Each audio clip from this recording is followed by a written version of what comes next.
Hey guys, these are the 2.7 notes on linear quadratic systems. What we're going to start with is determining the number of solutions by graphing. Okay, so we'll start off with two graphs: y equals x squared, right, which is 0, 0, 1, 1, 2, 4, 3, 9, right, and we know that our quadratics are symmetric, so it's going to be the same thing except the opposite x values. -3, 9. So here is our x squared function. Okay. Now our 2x, right? That's a slope of 2 over 1, right? And a y-intercept of 0, right? So it starts here, right, at 0, 0, and it goes up 2 to the right 1, up 2 to the right 1. And we can see, right, it's going to hit our x squared graph twice, right? If you want to see, right, at this point here and this point here, right? If it hits that x squared twice, that means we have two real solutions, okay? So this is 2, 4, right? And this is 0, 0 where they meet, right? We have two intersections, which means that we have two real solutions. All right. What if we change our y-intercept a little bit, right? So first, right, let's draw an x squared again.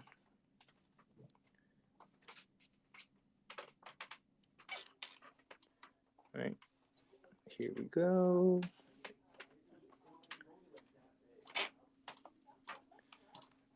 All right, so here's our x squared, right?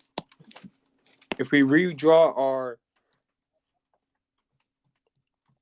2x, right, we know we had two solutions because we had two intersections, right? What if we draw 2x and then we say 2x minus 1, right? So that means minus 1 is our intersection, right? 2x minus 1, right? So our red was this one, right? So up 2 to the right 1 hits at 1, 1, but then it continues on forever. And we notice that it only hits our x squared one time, okay? So this was 2x minus 1. And we see there is only one intersection. This means if there's one intersection, then there is one real solution. Okay? So one intersection, one real solution. Two intersections, two real solutions. Right? What if we change it to 2x minus 6, right? So we have so let's say y equals 2x minus 6, right? We go up to the right one, up to the right one, up to the right one. And you can see, right? This is going to keep going up like that. So this is 2x minus 6. Well, we actually have 0 intersections, right? So that means we have 0 real solutions. So if they do not meet at all, right, there's 0 real solutions. If they hit only at one point, there's one real solution. If they hit at 2 points, there's two real solutions. All right, pretty self-explanatory, right? You just need to graph them and see how many times they meet and have an intersection. All right, the next part brings us back to the last section where we used the last time we used the discriminant, right? Remember the discriminant is our b squared minus 4ac, right? And that came from what was under our radical or a radicand, right? And there were three possibilities, right? We had three possibilities. If it was greater than 0, right? Then meaning positive, right? Let me rewrite this. So b squared minus 4ac is greater than 0, then there's two real solutions.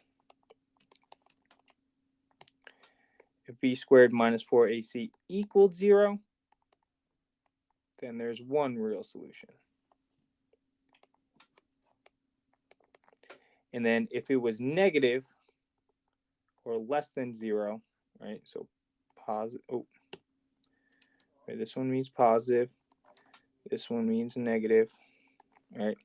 Then there are 0 real, 2 non-real solutions. Right, that's what we came up with last time we used the discriminant. Okay, so right in part A it says how many real solutions does this system have? Okay, so what we first need to do, right, is set the two equations equal to each other.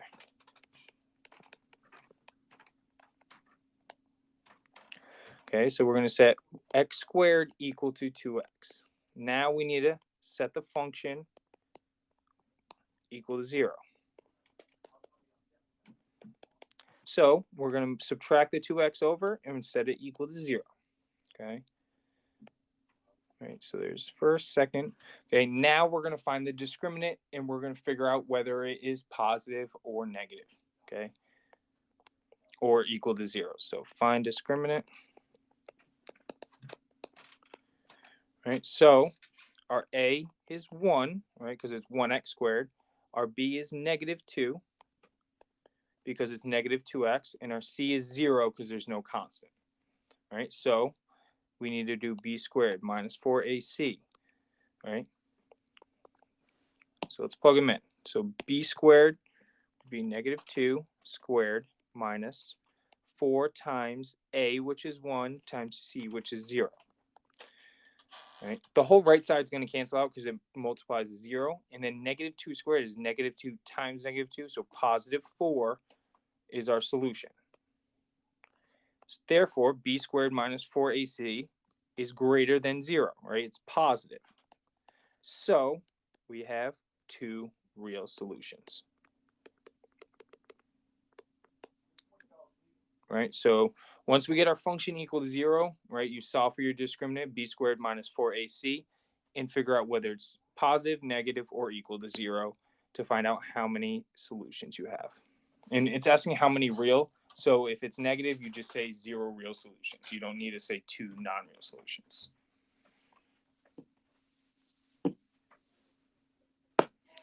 All right, so the next one says how many real solutions does this one have? Okay, so again, we're going to set them equal to each other. So negative x, oh, sorry. First, we need to get them all have y equal to something, okay? So we need to change this one and subtract that 3x squared over. So 2y equals negative 3x squared plus 4, and then divide everything by 2. We get y is equal to negative 3 halves x squared plus 2. Okay, so now we're going to use this and set the right sides equal to each other. So negative x minus 1 equals negative 3 halves x squared plus 2. Then, right, we need to get all of them on one side. So we need to add x to the right side and add 1 to the right side. Right, so that these become 0. And when we move x over, our x squared stays the same. We get plus x now, and then we added 1 to this side, so we get plus 3. Right, now, again, we need to solve for b squared minus 4ac, where a is negative 3 halves, our b is equal to 1, and our c equals 3. Right, so b squared, so 1 squared minus 4 times negative 3 halves times 3. So we get 1 minus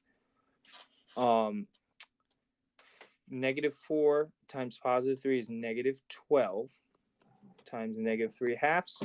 We get 1, and then it's going to be positive. You get 12 times 3, which is 36 over 2. All right, so 1 plus 18, which equals 19. And that means b squared minus 4ac again is greater than 0 and positive. Therefore, we have two real solutions. Okay, obviously it's not going to always be two real solutions. We just had two problems that came out to positive solution for our discriminant. Now I want you to try this one on your own. So once you're done, why don't you pause it now, and then I'm going to show the solution. So here's the solution. In this case, we get a negative solution for our b squared minus 4ac, which tells us that we have zero real solutions. And I also wrote we have two non-real, but this only asks for the real solutions, but I just wanted to include that just in case. All right, the last thing that we're going to do is solve linear quadratic systems using substitution.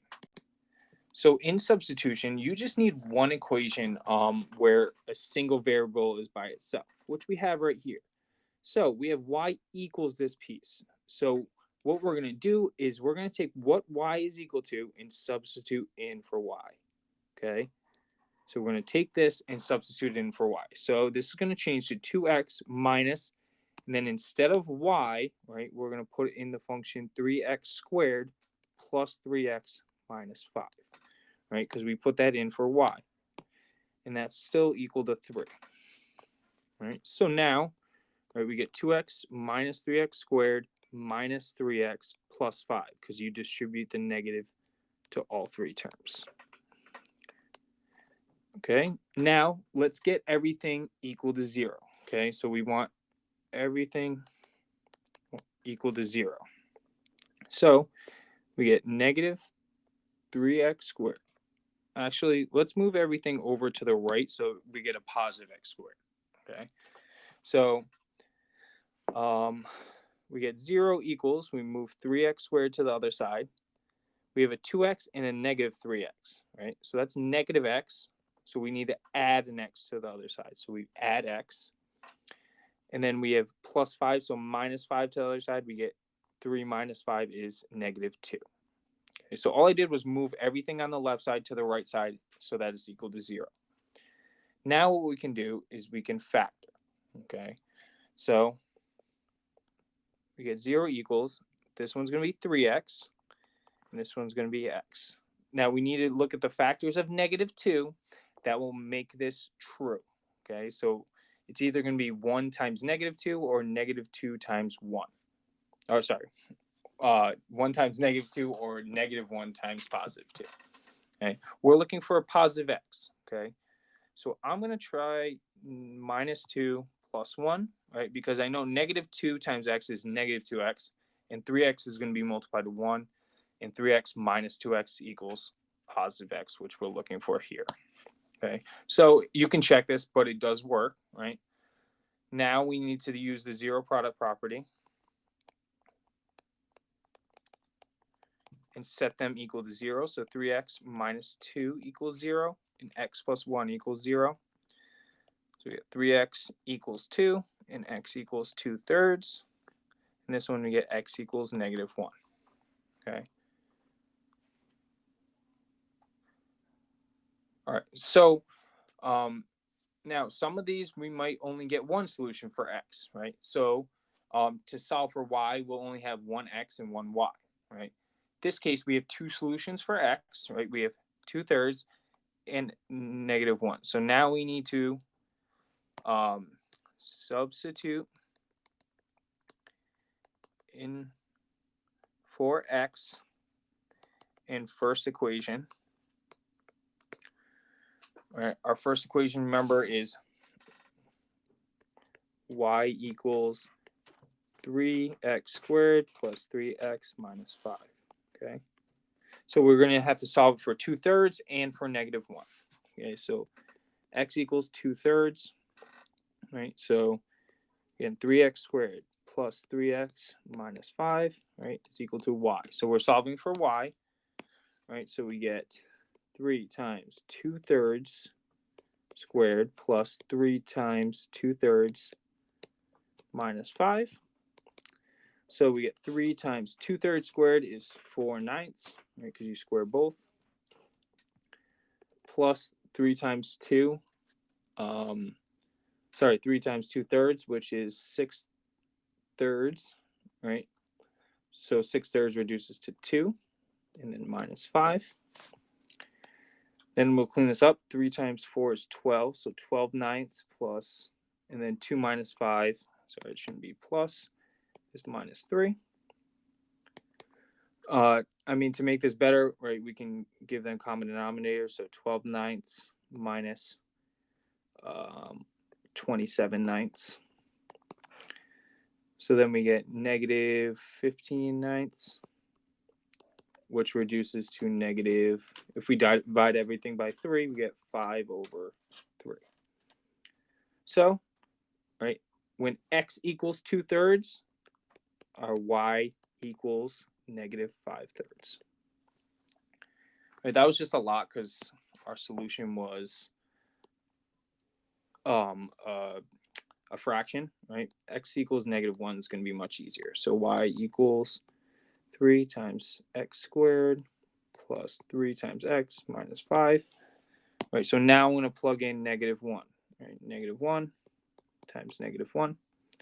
So we get 3 times -1 squared, which is just reduces to 3, minus 3, minus 5.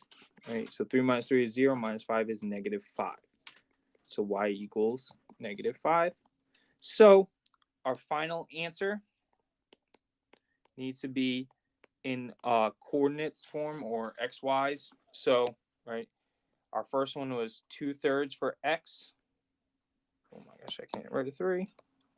And our y was -5/3. And for x equals -1, our y was -5. So your answer should look like this. Okay, I know it's a lot, but you'll have a couple to try on your own, and then I'll have the solutions. All right, so what I want you to do is try it on your own. Okay, for this one, you're only going to get one solution for x. This one, you're going to get 2 solutions for x, like our example 3 was. Okay, so pause it now, try these, and then I'll show you the solutions. Okay, so these are solutions. So, right, I substituted this in for y here, right? And we end up getting x is just equal to 2 by factor, okay? So we got everything equals 0. I factored out a 2 right here so that it was just a nice factorable quadratic. And then the factors of +4 that add up to -4 is -2 and -2. So your answer is x equals 2 because you set x minus 2 equal to 0, and you get x equals 2. So then you plug that in. You can plug it into this equation or the top equation, and you should get -12 for y. So our answer is 2, -12. Same thing for b, right? Substituted in this part in for y. Right? We end up, once we factor out, we end up getting 2 solutions for x, right? -2 and 1. So we need to plug them in. It might be easier to plug into the second equation, right? And then just solve for y eventually, which I did down here, right? And you get your 2 coordinates. And that's it for the notes. If you have any questions on the substitution or the other parts, just let me know. We can meet one-on-one.